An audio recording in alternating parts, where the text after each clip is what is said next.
1, 2, 3, go! Welcome to New Zealand!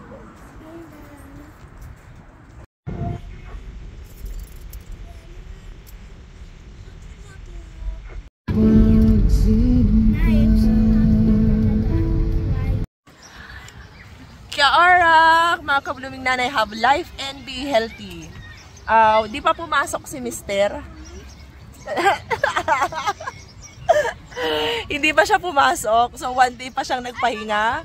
Bukas ay may pasok na siya. At grabe, mula doon sa aming tinitirahan muna sa ngayon pansamantala, merong katabing park. Sobrang ganda. Libre lang, may swimming pool, may laruan. Mamaya iikot ko kayo pagkatapos namin kumain. Kasi galing kami ng mall. Galing kami ng mall kasi bumili kami ng tuwalya kasi wala kaming tuwalya. Opo, bird. Papakita ko yan mamaya. Bird. Bumili kami ng tuwalya, lagayan ko ng mga skincare ko. Ano pa yung binili ko? Unan. Kasi walang unan. Isa lang yung unan ng asawa ko. So pagkatapos, sabi ko doon na lang kami sa park kumain. Dito nga yung park. Sobrang ganda. Grabe. Tapos libre pa. Wala kang babayaran. Libre ang swimming pool. Libre lahat ng mga palaruan. Iikot ko kayo mamaya pagkatapos namin kumain. See ya! Baka nyo po. Mwah! Kia ora, mga kabluming nanay. Have life and be healthy. Andito kami ngayon sa park. Hindi pa pumasok yung asawa ko. Isang araw pa ng bakasyon niya. Pero bukas papasok na siya. Akala nyo galing kami sa malayong lugar or nagpunta kami sa malayong lugar, pero hindi po. Malapit lang po ito sa bahay. 2 street lang yung layo nito, itong park na pinuntahan namin. So, nagpunta kami sa mall muna kanina. Bago kami pumunta pala dito ay nagpunta kami sa mall kasi bumili kami ng mga kailangan namin, ng unan, kasi isa lang yung unan ng asawa ko, mga towels, at saka yung lagayan ng aking mga skincare ay bumili din kami. At bumili na rin kami ng pagkain doon sa mall. Tapos umuwi kami ng bahay para iuwi muna yung mga pinamili namin. At nagpunta nga kami dito sa park na ito. Actually, galing na dito si Tiseus nung umaga. May kasama siya na anak ng katrabaho ng asawa ko. Sabi niya, gustong-gusto niyang bumalik. Yung pala, grabing ganda pala po. Sobrang ganda. Tapos nung tinanong ko sa asawa ko, itong park na ito ay libre po. Libre po sa mga bata. Pero grabe, lahat ng makikita nyo ay libre siyang gamitin. Playground, merong mini lake siya. Tapos doon sa bandang unahan, actually dito kasi sa dulo ito, itong pwesto ko doon sa bandang unahan ay may swimming pool. Nag-aalangan lang akong kuhanan kasi maraming mga bata sa may swimming pool. Baka kasi ako, alam nyo na, baka hindi ko alam ang mga batas dito sa pagbablog. So, ingat muna akong kumuha ng mga videos na kasama yung mga puti kasi baka ma-offend ko sila or may malabag akong bata. So, dito na lang muna ako pumesto sa konting tao. Pero iikot ko kayo. Iikot ko kayo ng pasimple. Kasi parang syempre nahihiya ako kasi baka may makuhanan akong mga puti or mga kiwi at ma-offend ko sila at kung ano, baka isipin nila kung ano ang ginagawa ko. So ito yung park. Ikot ko po kayo.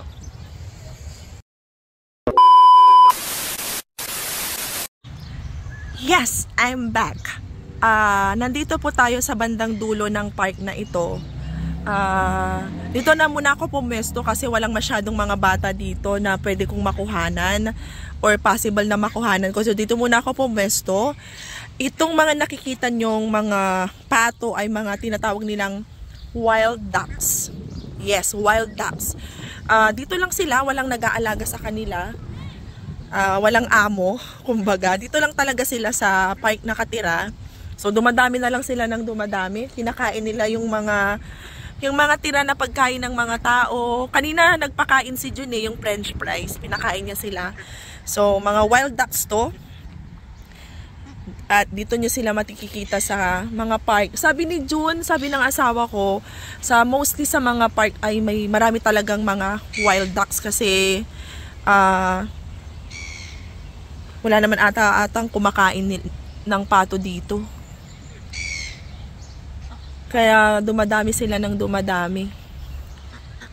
Ito yung parang pond or parang akala ko mini lake eh. Mali pala yung sinabi ko. It's just a pond. Hindi siya lake or parang ay ano kaya yun? Yun, parang isla na ginawa nila dun. Hindi pala siya mini lake, mali yung nasabi ko kanina. It's just isa siyang pond intended for the wild ducks. Wala masyadong pumupunta dito kasi siguro nagsawa ng mga bata sa mga wild ducks. Ang lawak po ng pwedeng takbuhan ng mga bata. Sobrang lawak po ng pwedeng takbuhan. So ito yung bandang dulo, pero doon ay walking area, yung hagdanan na yon ay pwedeng maghagdanan ka kung maglalakad ka kasi parang pangalawang street lang to mula doon sa aming tinitirahan. So pero kami nandoon kami kasi dala namin yung sasakyan. So doon kami talaga nagpark sa may unahan. Pero kung bukas babalik kami dito ng mga bata, pag wala kaming magawa, maglalakad lang kami. So doon kami dadaan sa may hagdanan na yon. Kasi mag-walking lang kami bukas. So ito yung bandang hulihan ng park. Sobrang lawak, grabe. At to think na libre po ito. Doon ako na-amaze po eh. Yung libre na kapag dyan sa Pilipinas eh mga mayayaman lang po yung makaka-experience ng mga ganitong klaseng playground. Pero dito libre po siya. Wala pong bayad. Ibibidyo ko po yung mga laruan po na pwede nilang mapaglaruan po dito sa playground na ito. Going back, dito naman kami kumain kanina. Doon kami kumain kanina. Maraming mga tables and benches kayo dito na pwedeng magamit. Meron ding pwede rin mag-ihaw. Ito po. Kung may dala kayong pwedeng ihawan. Tuting na libre po ito ha. Hindi ko alam gamitin. Ayaw kong makialam. So pwedeng mag-ihaw ka dito. Imagine po sa park. Pwede ka mag-ihaw. Tapos meron ako papakita sa inyo. Ito po yung kanilang trash can. Pero ang tawag dito po ng mga kiwi sa trash ay rubbish. At yung para po na nakikita nyo ay Maori word. Para, Maori, and rubbish is for Kiwi people. Kasi dalawa po ang mga nakatira po dito, ang mga Maori people at mga Kiwi people. So ayan po yung playground. Di ko na nga mahanap si Tiseus kanina pa.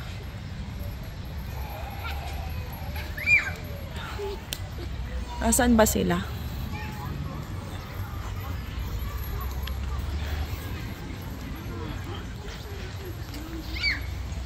Saan ba yung mga anak ko? Hindi ko naman sila mahagilap. Sobrang na-amaze po ako. Kasi itong playground na ganito, Diyos ko, hindi namin ito ma-afford. Kung nasa Pilipinas po kami para makapunta yung mga bata dito at ma-enjoy yung ganitong klaseng park na sobrang lahat. Meron, may swimming pool pa nga po. Say hi. Hi ka anak. Okay. Merong ito yung toilet. Ayan po ang kanilang toilet and changing rooms para dun sa mga nagsiswimming doon. Warepako. Bisabihin Warepako toilet. And Wariko Hakaka changing rooms. Ito po ay Maori words at meron siyang katumbas na English word. Warepako toilet. Wariko Hakaka changing rooms. Hindi crowded. Meron ding swimming pool doon. Sabi ko kay Tiseus kasi nakalimutan ko silang, actually hindi ko sila nadalahan ng swimming attire kasi hindi ko naman alam na merong libre pala ditong swimming pool. So hindi ko sila nakuhanan. Ito nagagalit sa akin si Tiseus bakit hindi ko daw siya dinalahan ng swimming attire. Hindi ko naman alam na meron palang swimming pool dito. At meron din silang playground na fountain. May mga batang nag-i-enjoy sa fountain. Kasi wala kang swimming attire. Lalamigin ka. Summer po pala ngayon dito. Summer. Pero siguro kung tatantyahin ko, ang lamig po ngayon ay siguro mga 20 to 23 degrees Celsius. Pero tingnan nyo naman, nag-i-enjoy yung mga batang naglalaro sa swimming pool. At si Tiseus, natutuwa ako kasi wala siya talagang nararamdaman na inferiority. Kasi parang siya palang yung nakikita kong Asian dito kanina. Meron pala akong nakitang parang Chinese ata. Ay, hindi Chinese kasi singkit ang mata. So parang dalawa lang familia kaming Asian din na rito. At lahat po ay puro puti. Wala man lang to nararamdaman na kahiya sa katawan, anak. Ano ba yan? Gusto ko naman mag-swim. Ano po? Ano po? Gusto ko mag-swimming. Di ba sabi ko po, huwag kakalimutan po ang magpo. Apo.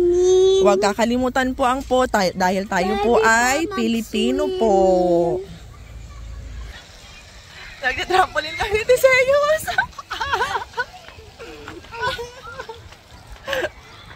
Ang dali lang po. Serious. Trampoline!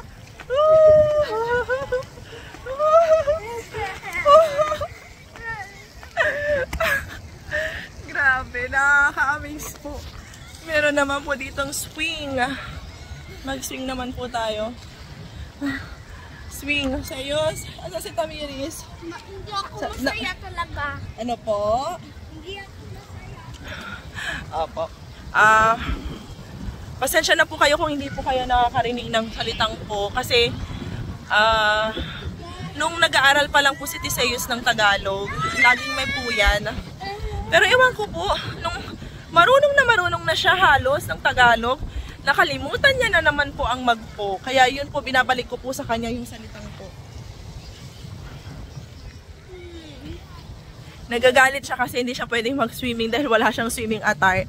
Hindi siya pwedeng mag-swimming kasi lalamigin po siya. Sobrang lamig po. Para ko pong nakacentralize po ang aircon po dito sa paligid. Sobrang lamig. Sobrang lamig.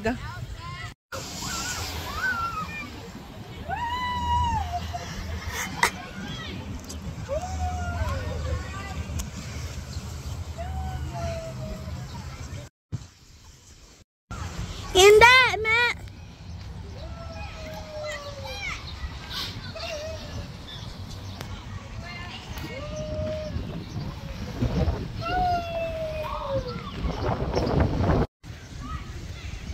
Idagdag ko lang po na napaka-friendly po nung ground. Para siyang mga bato-bato pero hindi po siya bato. Malambot po siyang parang pag inapakan mo nagba-bounce back. So pag nahulog yung bata ay hindi gaanong masasaktan. So napaka-friendly ng playground na ito. Sobrang friendly playground or child friendly playground kasi kahit mahulog ka, hindi ka masasaktan. Promise. Ayan o, parang foam siya. Akala parang bato ang itsura niya. Pero pag inapakan mo, para siyang foam. Nagba-bounce back po siya. Ayan po, may nakita akong puti. Nag-iihaw sila. Ayan, kanina nadaanan ko to kanina, walang nag-iihaw. So ngayon may nag-iihaw. Imagine, libre. Libre po lahat ng yan, yung ihawan na yan.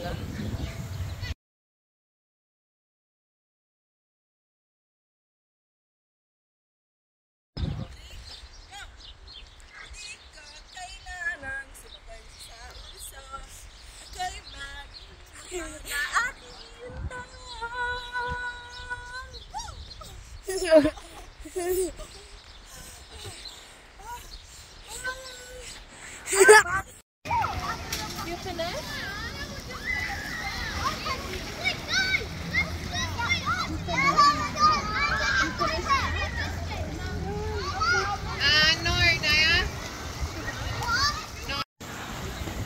Sobrang grateful po ako. First day pa lang at sobrang pasasalamat ko sa asawa ko para bigyan ng ganitong klaseng buhay ang mga anak ko na alam niyo po yun, sa Pilipinas once in a blue moon lang nilang maranasan yung mag-swimming pool. Pero ito, tingnan niyo po, at any time they want, pwede silang mag-swimming kasi summer po ngayon. So, enjoy ang swimming dito para sa mga bata. At ito po ay libre.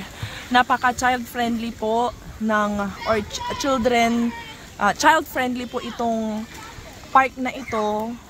Kasi ito pa lang po yung park na nakikita ko. So, napaka-child friendly. Kasi po ay, ang babaw po ng pool. Yan po. Dito po yung pang baby, pang toddler. At dito naman po yung kids na hanggang bewang lang ni Teseus. So, napaka-friendly po nung pool na hindi ka mangangamba na may malulunod or may mangyayaring masama. Actually, dapat bukas pa kami magsiswimming pagpasok ng asawa ko sa mall. Ay, mall. Sa work. Anong mall? Ano ba yan? Ano na po ako, overwhelmed ang utak ko. So, pagpasok niya sa work, ay sabi ko dito kami mag-stay muna habang hindi pa nagsasawa yung mga anak ko sa park na ito. Pero wala eh.